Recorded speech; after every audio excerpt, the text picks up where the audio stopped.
திருப்பரங்குன்றம் தீபத்தூண் சர்ச்சை வழக்கில் இடையீட்டு மனு தாக்கல் செய்ய அனுமதி மறுக்கப்பட்டிருக்கிறது. தற்போதைய அண்மை செய்தியை பார்க்கிறோம். திருப்பரங்குன்றம் தீபத்தூண் சர்ச்சை வழக்கில் இடையீட்டு மனுவை தாக்கல் செய்ய அனுமதி மறுக்கப்பட்டிருக்கிறது.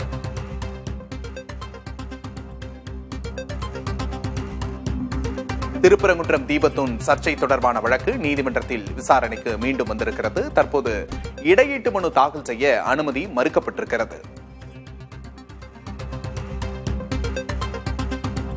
கூடுதல் விவரங்களை செய்தியாளர் மணிகண்ட பிரபுவிடம் கேட்டு பெறலாம். வணக்கம் மணிகண்ட பிரபு, கூடுதல் விவரம் என்ன? விக்னேஷ், திருப்பரங்குன்றம் மலை உச்சியில் உள்ள தீபத்தூணில் தீபம் ஏற்றும் விவகாரம் தொடர்பாக இன்று இரு நீதிபதிகள் கொண்ட அமர்வில் வழக்குகள் விசாரணைக்கு வருகிறது. குறிப்பாக 26 மேல்முறையீட்டு மனுக்கள் இன்று விசாரணைக்கு வர இருக்கிறது. இந்த ஆண்டு திருப்பரங்குன்றம் மலை உச்சியில் உள்ள தீபத்தூணில் கார்த்திகை தீபத்தை ஏற்ற வேண்டும் என தனி நீதிபதி GR சுவாமிநாதன் உத்தரவிட்டிருந்தார். அதன் அடிப்படையில் டிசம்பர் 3ஆம் தேதி கார்த்திகை தீப தினத்தன்று அந்த மலை உச்சியில் உள்ள தீபத்தூணில் கார்த்திகை தீபம் ஏற்றப்படாததால் அது குறித்து நீதிமன்ற அவமதிப்பு வழக்குகள் மற்றும் தனி நீதிபதியின் உத்தரவை எதிர்த்து இரு நீதிபதிகள் கொண்ட அமர்வில் வழக்குகள் தாக்கல் செய்யப்பட்டது. இந்த வழக்கில்தான் 26 மேல்முறையீட்டு மனுக்கள் என்பது இன்று உயர்நீதிமன்ற மதுரை கிளையில் விசாரணைக்கு வருகிறது. இந்த நிலையில்தான் நீதிமன்றம் தொடங்கியவுடன் இரு நீதிபதிகளான KK ராமகிருஷ்ணன் அதே போல ஜெயச்சந்திரன் அமர்வில் இந்த மனுக்கள் விசாரணைக்கு வந்தபோது திருப்பரங்குன்றம் மலை தீப விவகாரம் தொடர்பாக இடையீட்டு மனுக்களை கூடுதலாக தாக்கல் செய்ய அனுமதி மறுக்கப்பட்டிருப்பதாக ஒரு தரப்பு வழக்கறிஞர்கள் நீதிபதிகளிடம் முறையிட்டனர். அப்போது குறுக்கிட்ட நீதிபதிகள் உண்மையிலேயே பிரச்சனைக்கு தீர்வு காண வேண்டும் என்றால் அமைதியாக இருங்கள் என கருத்து தெரிவித்தார்கள். இது தொடர்பான வழக்குகள் தொடர்ந்து விசாரணைக்கு வர இருக்கிறது. 26 இடையீட்டு மனுக்கள் மீதாகவும் நீதிபதிகள் ஒரே வழக்காக எடுத்துக்கொண்டு இந்த வழக்கை இன்றைய தினம் விசாரிக்க இருக்கிறார்கள். ஏற்கனவே இதில் அரசு தரப்பும் அதே போல மனுதாரர் தரப்பும் பல்வேறு வாதங்களை வைத்திருக்கிறார்கள். அதில் அரசு நீதிமன்ற உத்தரவை முறையாக அமல்முறைப்படுத்தவில்லை, நடைமுறைப்படுத்தவில்லை என குற்றச்சாட்டுகள் தெரிவிக்கப்பட்டிருக்கிறது.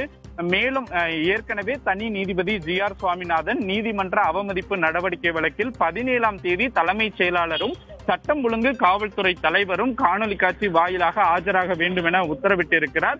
இந்த விசாரணை தொடர்பாக இன்றைக்கு 26 மேல்முறையீட்டு மனுக்களையும் இரு நீதிபதிகள் ஒரே வழக்காக விசாரிக்க இருக்கிறார்கள். விக்னேஷ். மணிகண்ட பிரபு, இந்த வழக்குல இன்னைக்கு ஏதாவது முக்கியமான உத்தரவுகள் வழங்கப்பட வாய்ப்பு இருக்கா? எனவே திருப்பரங்குன்றம் மலை உச்சியில் உள்ள தீபத்தூணில் தீபம் ஏற்றும் அந்த உத்தரவுக்கு எதிராக அரசு தரப்பில் உச்ச நீதிமன்றத்தில் மேல்முறையீட்டு மனு தாக்கல் செய்யப்பட்டிருக்கிறது. இந்த மனுவானது விரைவாக உச்ச நீதிமன்றத்தில் விசாரணைக்கு வர இருப்பதாகவும் அரசு தரப்பு கூறியிருக்கிறது. அதே போல இந்த வழக்கில் உத்தரவிட்ட திருப்பரங்குன்றம் மலை உச்சியில் உள்ள தீபத்தூணில் தீபம் ஏற்ற வேண்டும் என உத்தரவிட்ட தனி நீதிபதியின் உத்தரவுக்கு எதிராக இந்த வழக்குகள் என்பது தாக்கல் செய்யப்பட்டிருக்கிறது. அதில் மனுதாரர் தரப்பு அதே போல எதிர்தரப்பு அரசு தரப்பு அறநிலையத்துறை தரப்பு இப்படி பல்வேறு தரப்புகள் தரப்பில் தான் இந்த 26 மேல்முறையீட்டு மனுக்களும் இன்றைக்கு ஒரே வழக்காக விசாரணைக்கு எடுத்துக் கொள்ளப்பட இருக்கிறது. இதில் நீதிபதிகள் விரிவான விசாரணை மேற்கொள்ள இருக்கிறார்கள். அதே போல அனைத்து தரப்புகளிலும் வாதங்களை கேட்டறிய இருக்கிறார்கள். இதில் தனி நீதிபதியினுடைய தீர்ப்பு விவரம், அவர் எடுத்துள்ள நீதிமன்ற அவமதிப்பு நடவடிக்கை வழக்கு விவரம் இவற்றையெல்லாம் அரசு தரப்பு இரு நீதிபதிகள் கொண்ட தரப்பிடம் எடுத்துரைக்க இருக்கிறார்கள். அதே போல உச்ச நீதிமன்றத்தில் தொடரப்பட்டுள்ள மேல்முறையீட்டு மனு தொடர்பான விவரங்களையும் இரு நீதிபதிகள் கொண்ட அமர்வில் எடுத்துரைக்க இருக்கிறார்கள். இதையெல்லாம் பொறுத்து இந்த வழக்கில் இடைக்காலமாக ஏதாவது ஒரு தீர்ப்பு அல்லது நிவாரணம் கொடுப்பதற்கான வாய்ப்புகள் இருக்கிறது. நிச்சயமா மணிகண்டன், இந்த வழக்குல தனி நீதிபதியோட விசாரணை தீர்ப்புகளை தவிர்த்து இப்ப இந்த இரு நீதிபதிகள் அமர்வு என்னென்ன விஷயங்களை குறிப்பிட்டிருக்கிறாங்க? உண்மையிலேயே பிரச்சனைக்கு தீர்வு காண வேணும்னா அமைதியா இருங்க அப்படின்னு சொல்லியிருக்கிறாங்க அப்படின்னு சொன்னீங்க. இந்த விசாரணையில அவங்க என்னென்ன கருத்துக்களை வெளிப்படுத்தி இருக்காங்க? இந்த வழக்கை பொறுத்தமட்டில் ஏற்கனவே தனி நீதிபதியின் உத்தரவுக்கு எதிராக அரசு தரப்பில் குறிப்பாக திருப்பரங்குன்றம் கோயில் செயல் அலுவலர் அரசு தரப்பு இந்த இரண்டு தரப்புமே இரு நீதிபதிகள் கொண்ட அமர்வில் இந்த வழக்குகளை தாக்கல் செய்திருந்தார்கள். அப்போது கூட இரு நீதிபதிகள் கொண்ட அமர்வில் இருந்த நீதிபதிகள் பிரச்சனை என்பதை சுமூகமாக முடிக்க வேண்டும், இந்த வழக்கில் அனைத்து தரப்பினருக்கும் வாய்ப்பளிக்க வேண்டும் என்கிற கருத்துக்களை எல்லாம் விரிவாக எடுத்துரைத்திருந்தார்கள். அதே போல காவல்துறை ஏன் நீதிமன்ற உத்தரவை நடைமுறைப்படுத்தவில்லை என்ற காட்டமான கேள்விகளையும் எழுப்பியிருந்தார்கள். அரசு தரப்பில் இந்த பிரச்சனைக்கு என்ன விதமான காரணங்கள் கூறப்படுகிறது என்பதையெல்லாம் விரிவாக கேட்டறிந்திருந்தார்கள். கேட்டறிந்த பின்புதான் இந்த வழக்கில் அனைத்து தரப்புக்கும் வாய்ப்பளிக்கும் விதமாக மேல்முறையீட்டு மனு தாக்கல் செய்வதற்கு கால அவகாசம் கொடுத்து, குறிப்பாக ஒரு வாரத்திற்கு முன்பாக இந்த வழக்கு நீதியரசர் ஜெயச்சந்திரன் அதே போல கே ராமகிருஷ்ணன் அமர்வில் வந்தபோது அனைவருக்கும் வாய்ப்பளிக்கும் விதமாக மேல்முறையீட்டு மனு தாக்கல் செய்வதற்கு கடந்த புதன்கிழமை வரை வாய்ப்பளிக்கப்பட்டது. அதனை அடுத்துதான் இந்த மேல்முறையீட்டு மனுக்கள் தாக்கல் செய்வதற்கான அனுமதி என்பது மறுக்கப்பட்டது. இதனைத்தான் இன்றைக்கு பல வழக்கறிஞர்கள் தாங்கள் மேல்முறையீட்டு மனுக்கள் தாக்கல் செய்ய அனுமதி கொடுக்கப்படவில்லை என்கிற முறையீட்டை வைத்தனர். அப்போதுதான் நீதிபதிகள் குறுக்கிட்டு திருப்பரங்குன்றம் மலை விவகாரம், அந்த தீபத்தூணில் தீபமேற்றும் விவகாரம் தொடர்பாக பிரச்சனையை தீர்க்க வேண்டும் என்றால் அனைவரும் அமைதியாக இருங்கள் என்கிற கருத்துக்களை தெரிவித்து தற்போதைக்கு இந்த வழக்கு விசாரணை தொடர்ந்து இன்று மாலை வரை நடைபெற இருக்கிறது. விக்னேஷ், மணிகண்ட பிரபு, இந்த வழக்கை அரசு எப்படி கையாள போகிறது? ஏன்னா அரசின் மேலேயும் நீதிமன்றமே விமர்சனத்தை முன்வைத்திருந்தது. நீதிமன்ற உத்தரவை செயல்படுத்தாதது தவறு அப்படிங்கிற விமர்சனத்தையும் முன்வைத்திருந்தது. இதை எப்படி அரசு கையாள போகிறது, எதிர்கொள்ள போகிறது?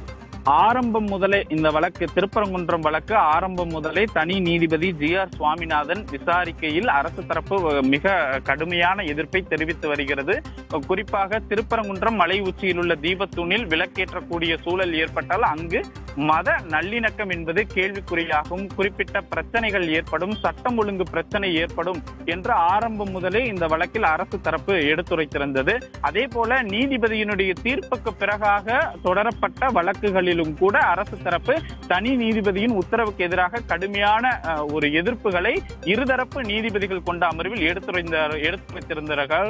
குறிப்பாக சட்டம் ஒழுங்கு பிரச்சனை ஏற்பட்டது, நாங்கள் அன்றைக்கே அச்சப்பட்டோம், அதுவெல்லாம் திருப்பரங்குன்றத்தில் நடந்தது, திருப்பரங்குன்றத்தில் மத நல்லிணக்கம் குலைக்கும் விதமாக இந்த தீர்ப்பு இருந்தது என்றெல்லாம் கூட நீதிமன்றத்தில் அவர்கள் வாதாடினார்கள். நாங்கள் மேல்முறையீடு செய்திருக்கிறோம், உச்ச நீதிமன்றத்தில் கொடுக்கக்கூடிய தீர்ப்பை பொறுத்து அதை அமல்படுத்துவோம் என்றெல்லாம் கூட கொடுத்திருந்தார்கள். எங்களுக்கு கால அவகாசம் வேண்டுமெல்லாம் கேட்டிருந்தார்கள். அந்த அடிப்படையில் தான் இன்றைக்கு இந்த வழக்குகள் விசாரணைக்கு வருகிறது. 26 மேல்முறையீட்டு மனுக்களையும் நீதிபதிகள் விசாரிக்க இருக்கிறார்கள். விக்னேஷ், திருப்பரங்குன்றம் தீபத்தூண் சர்ச்சை வழக்கில் இடையீட்டு மனு தாக்கல் செய்ய அனுமதி மறுக்கப்பட்டிருக்கிறது. இது தொடர்பான தகவல்களை வழங்குவதற்காக செய்தியாளர்கள் மணிகண்ட பிரபு இணைப்பில் இருக்கிறார். மணிகண்ட பிரபு, என்ன காரணத்திற்காக இடையீட்டு மனு தாக்கல் செய்ய அனுமதி மறுக்கப்பட்டிருக்கு? நீதிபதிகள் என்ன சொல்றாங்க, என்ன விவரம்?